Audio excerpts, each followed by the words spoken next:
Let me tell you something that will shake you to your core. The day Grace stood in front of the entire church congregation, her stomach visibly swollen beneath her choir robe, nobody expected what would happen next. The senior pastor's face turned red with rage as he pointed at her and declared that she had brought shame upon the house of God. Within minutes, she was stripped of her position as choir mistress and escorted out of the church she had served faithfully for 7 years. The whispers started immediately. The judgment was swift and merciless. But here's what nobody bothered to ask. Who was responsible? Why was this brilliant, dedicated woman suddenly silent when everyone demanded answers? And why did her eyes keep darting toward the pulpit even as she was being dragged away? The truth, my dear friends, was hiding in plain sight, protected by the very walls of the church itself. If you love God and church-related stories, please like and subscribe to this video and comment where you're watching from. I really want to connect with you. But to understand how this devastating moment came to be, we need to go back to the beginning. We need to talk about Grace, the woman everyone called a blessing to the church. Grace wasn't just any choir mistress. Oh no. This woman had transformed the New Hope Gospel Church Choir from a struggling group of off-key singers into something truly magnificent. Every Sunday, people from neighboring communities would come just to hear them sing. Grace had a gift for bringing out the best in people. She was patient, kind, and deeply committed to excellence in worship. Her voice could make you cry during praise and worship, and her organizational skills were unmatched. The pastor often said that Grace was an angel sent directly from heaven. Church members loved her. Young girls looked up to her. Parents trusted her with their children during choir practice. She was always early, always prepared, always smiling. But Grace had one weakness that nobody really noticed at first. She was too trusting, too willing to see the good in everyone, too ready to believe that people in positions of authority would never abuse their power. Everything started to change about 8 months before that terrible Sunday morning. Pastor David, the assistant pastor who had recently joined New Hope Gospel Church, began taking special interest in the choir. He was young, charismatic, and had a theology degree from a prestigious seminary. Everyone was impressed by him. He spoke with such authority, such conviction, such passion about the Word of God. The senior pastor had brought him on specifically to help with youth programs and music ministry. Pastor David would often stay after choir practice, offering spiritual guidance and prayers. At first, Grace thought nothing of it. After all, pastoral care was part of his job, wasn't it? He would ask about her life, her dreams, her spiritual walk. He complimented her dedication. He told her she was special, anointed, set apart for God's work. These conversations felt encouraging at first, but slowly, almost imperceptibly, they began to shift. The compliments became more personal. The prayers became more intimate. The touches on her shoulder during prayer sessions lingered just a bit too long. Grace started feeling uncomfortable, but she immediately pushed those feelings away. This was a man of God, she told herself. A pastor. Someone who had been called to shepherd the flock. Surely she was just being paranoid or overly sensitive. When he started asking her to meet him in his office after evening services to discuss choir matters, she went without hesitation.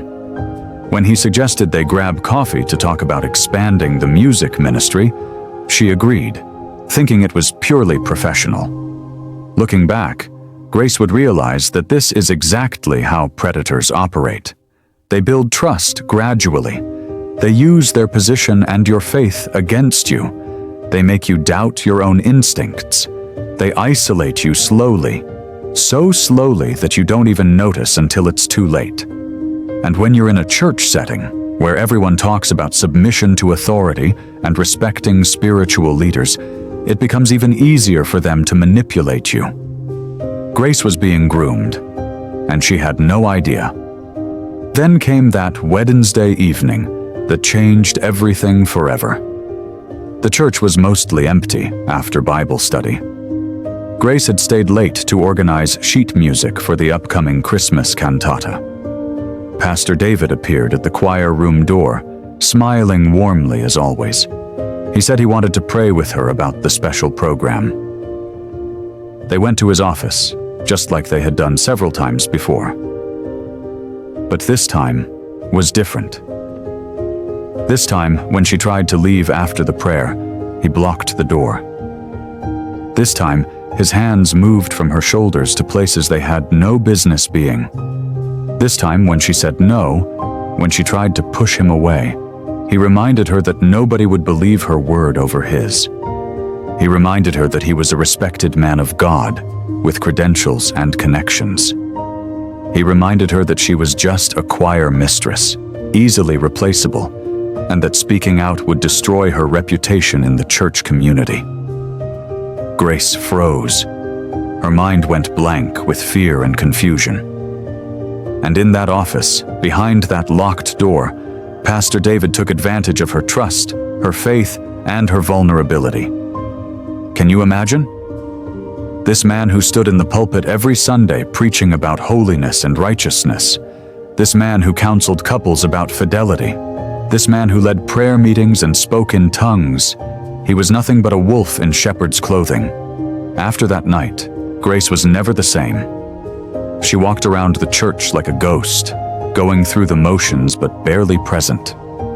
She stopped making eye contact with people. She stopped volunteering for extra church activities. She showed up for choir practice, did her job mechanically, and left immediately afterward. People noticed the change but attributed it to stress or personal problems. Nobody asked the right questions. Nobody looked closely enough. Meanwhile, Pastor David continued his charade flawlessly. He was still the golden boy of New Hope Gospel Church, still preaching powerful sermons, still laying hands on people during altar calls, still being praised by the congregation for his dedication to ministry. And Grace? Grace carried the weight of what happened to her in complete silence, bound by fear and shame. He had warned her several more times, always with that same charming smile, always reminding her what would happen if she spoke. He told her it was a moment of weakness that they both shared responsibility for. He twisted the narrative so skillfully that Grace actually started questioning herself. Maybe she had given him the wrong signals? Maybe she was partially to blame? This is what abuse does to your mind. It makes you doubt your own reality. About 6 weeks after that terrible Wednesday night, Grace missed her period. Then another week passed. Then another. She tried to convince herself it was just stress, just her body reacting to trauma. But deep down, she knew. When she finally gathered the courage to take a pregnancy test in the privacy of her small apartment, seeing those 2 lines felt like a death sentence. She sat on her bathroom floor and cried for hours, asking God why this was happening to her. What had she done to deserve this? She had served faithfully, lived righteously, kept herself pure until this monster violated her. And now she was pregnant with his child? The irony was almost too cruel to bear. For days, Grace didn't know what to do. She couldn't tell her family because they were deeply religious and would demand to know who was responsible. She couldn't go to the church leadership because Pastor David had made it clear what would happen if she tried. She couldn't even confide in her close friends in the choir because gossip spread like wildfire in church circles.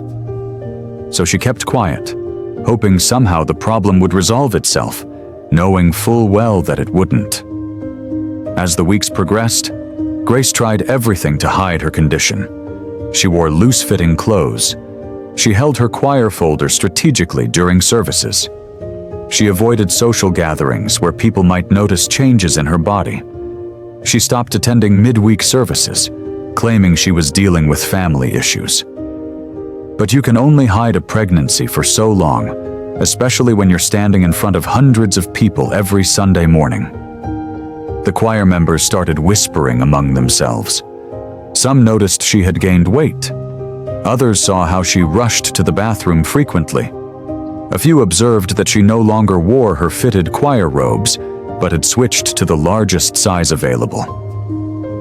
The speculation grew louder. Was their beloved choir mistress pregnant? Impossible. Grace was known for her strong stance on purity and holiness. She regularly counseled young girls about keeping themselves for marriage. She had preached in women's conferences about the importance of sexual integrity. There was no way she could be in this situation. Or could she? But little did anyone know, the storm was about to break. And when it did, everything Grace had built over 7 years of faithful service would come crashing down in a single moment. The Sunday morning that everything fell apart started like any other. Grace arrived early as usual, prepared the choir, and led them through warm-up exercises.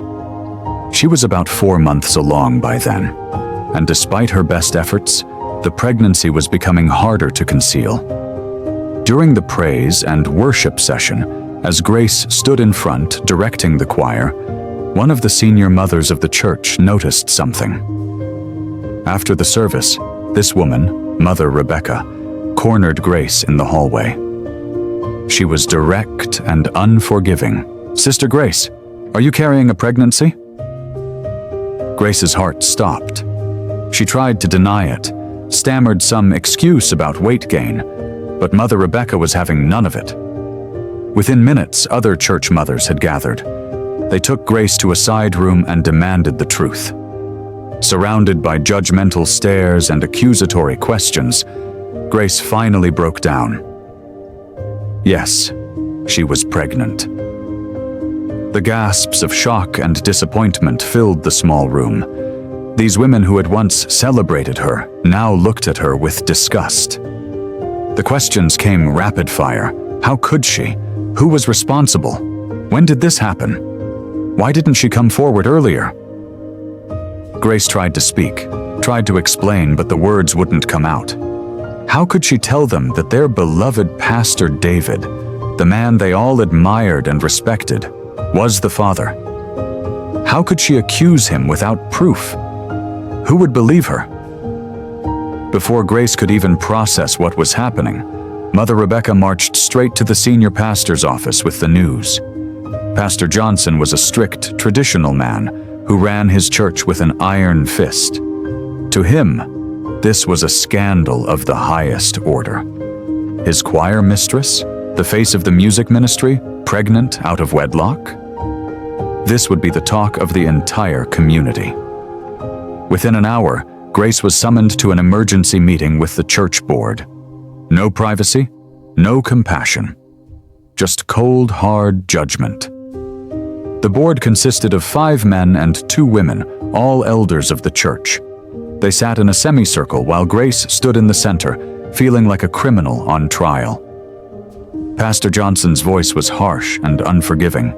He demanded to know who was responsible for her condition. Grace looked around the room, her eyes landing briefly on Pastor David, who sat among the board members with a perfectly composed expression of shock and disappointment on his face. The audacity of this man. He sat there among her judges, pretending to be just as scandalized as everyone else, while he knew exactly what he had done to her. Grace opened her mouth to speak his name, to expose him right there in front of everyone. But then she saw the look in his eyes. It wasn't fear, it was confidence. It was a silent reminder of all his threats. Who would they believe? A choir mistress with no proof, or a credentialed pastor with an impeccable reputation? She knew how this would play out. They would call her a liar.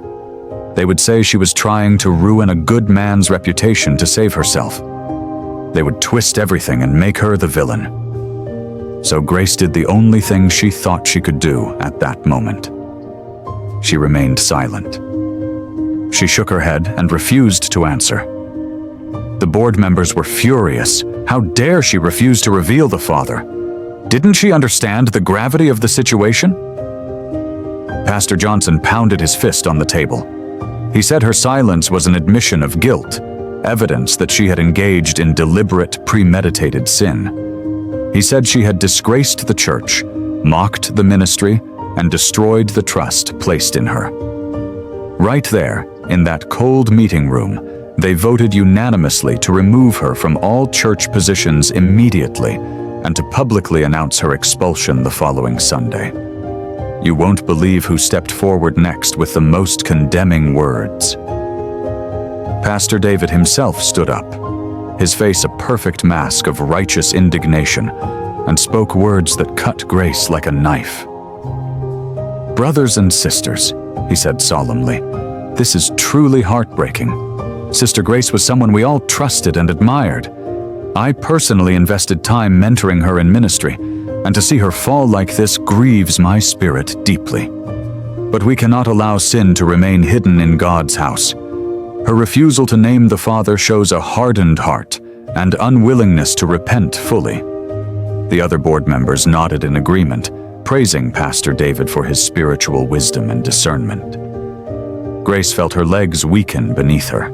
The monster who violated her was now leading the charge against her, and everyone was applauding him for it. She wanted to scream, to expose him, to fight back. But fear paralyzed her completely. That Sunday, Grace's expulsion was announced from the pulpit. Pastor Johnson didn't spare any details. He told the entire congregation that their former choir mistress had fallen into sexual sin, was pregnant, and had refused to reveal the father's identity. He said this was a warning to everyone about the dangers of hidden sin and compromised integrity. As Grace sat in the back pew, forced to endure this public humiliation, she watched faces that once smiled at her now turn away in judgment. Young girls she had mentored looked at her with confusion and disappointment. Friends she had worshipped beside for years whispered and pointed. And through it all, Pastor David sat on the platform, his head bowed as if in prayer, the perfect picture of a grieving spiritual father. It was the ultimate betrayal, and Grace had never felt more alone in her entire life. Things were about to get even worse. After her expulsion, Grace's life completely fell apart. Her family disowned her when they heard the news, calling her a disgrace and refusing to support her. She lost her small apartment because she could no longer afford rent without the modest stipend the church had been giving her. Friends from the congregation blocked her phone number and avoided her in public. Grace found herself truly alone, pregnant, jobless, and homeless. She moved into a tiny room in a poor neighborhood, surviving on the little savings she had left. Every day was a struggle. She would wake up crying, spend hours staring at the walls, wondering how her life had gone so wrong so quickly. The shame was suffocating. Everywhere she went, people from the church community would see her growing belly and shake their heads in judgment. Some would make loud comments as she passed. See what happens when you live a double life. She was always acting so holy, but look at her now. I knew something was wrong with that girl. Grace absorbed every cruel word like a blow to her already broken spirit. Meanwhile, back at New Hope Gospel Church, Pastor David's star continued to rise. He was given more responsibilities, preached more frequently, and was even being considered for the position of senior pastor when Pastor Johnson retired. The injustice of it all was unbearable. But something was stirring inside Grace that she hadn't expected. As her pregnancy progressed, and she felt her baby moving inside her, a fierce protectiveness emerged. This child was innocent. This child deserved better than to grow up with a mother crushed by shame and silence. And slowly, painfully, Grace began to realize that her silence wasn't protecting her at all. It was protecting him. One evening, about 6 months into her pregnancy, Grace received an unexpected visitor. A young woman from the church, barely 19 years old, knocked on her door. Her name was Jennifer, and she was trembling with fear. Grace invited her in, confused about why anyone from the church would seek her out. Jennifer sat down and began to cry. Through her tears, she told Grace a story that made Grace's blood run cold. Pastor David had been calling Jennifer into his office for special counseling sessions. He had been touching her inappropriately, making advances, and threatening her if she told anyone. Jennifer said she felt trapped and afraid. But when she heard about Grace's situation, something clicked in her mind. She remembered seeing Grace and Pastor David together frequently before Grace's expulsion. She remembered the change in Grace's demeanor. And she suspected that Grace's unnamed baby might have the same father as the trauma Jennifer was currently experiencing. Grace listened in stunned silence, tears streaming down her face. She wasn't the only one. This predator had done this before, was doing it again, and would continue doing it as long as he remained protected by silence and his position of power. In that moment, Grace made a decision that would change everything. She looked at Jennifer and said firmly, "We're going to stop him. Together. No more silence. No more shame. The truth is coming out, no matter what it costs me." Over the next few weeks, Grace and Jennifer began carefully gathering evidence and reaching out to others. They discovered that Pastor David had a pattern stretching back years across different churches. 2 other young women came forward with similar stories, each one believing they were the only victim, each one silenced by threats and manipulation. Grace documented everything meticulously: dates, locations, witnesses who had seen Pastor David's inappropriate behavior, text messages he had sent to some of the victims. She contacted a lawyer who specialized in abuse cases within religious organizations. She also reached out to a journalist from a local newspaper who had covered church scandals before. But Grace knew that exposing Pastor David wouldn't be enough. She needed to confront the system that had protected him and destroyed her. She needed New Hope Gospel Church to face what they had done by choosing reputation over truth, by punishing the victim while celebrating the abuser. So Grace did something bold. She requested a meeting with the entire church board, including Pastor Johnson. She told them she had information about serious misconduct within the church leadership, and that they needed to hear it immediately. Some board members wanted to refuse, but the lawyer Grace had hired sent an official letter indicating that legal action might follow if they didn't take the allegations seriously. Reluctantly, they agreed to meet. Grace walked into that boardroom 7 months pregnant, accompanied by Jennifer, the other victims, her lawyer, and a voice recorder. This time she wouldn't be silent. This time she had evidence. This time she had witnesses, and this time she had nothing left to lose. Grace stood before the same board that had condemned her months earlier and began to speak. Her voice was steady despite her shaking hands. She told them everything. How Pastor David had groomed her, violated her in his office, threatened her into silence, and then led the charge for her expulsion while sitting among her judges. She presented text messages, testimonies from the other victims, and even security footage from the church that showed Pastor David bringing young women into his office late at night and locking the door. The room fell deadly silent as the evidence mounted. Some board members looked genuinely shocked. Others looked uncomfortable, as if they had suspected something but chosen to ignore it. Pastor Johnson's face went pale. Then Grace delivered her final blow. She looked directly at Pastor David, who sat frozen in his chair, his confident mask finally cracking. "You took advantage of my trust, my faith, and my body," Grace said, her voice breaking with emotion. "You destroyed my reputation to protect yours. You let me be publicly humiliated and expelled while you stood on the pulpit preaching about righteousness. But I won't let you do this to anyone else. This baby I'm carrying is yours, whether you acknowledge it or not. And these women here have their own stories about your abuse. The silence ends today." Pastor David tried to deny everything, stammering excuses and calling Grace a liar seeking revenge. But the evidence was overwhelming. The other victims corroborated every detail.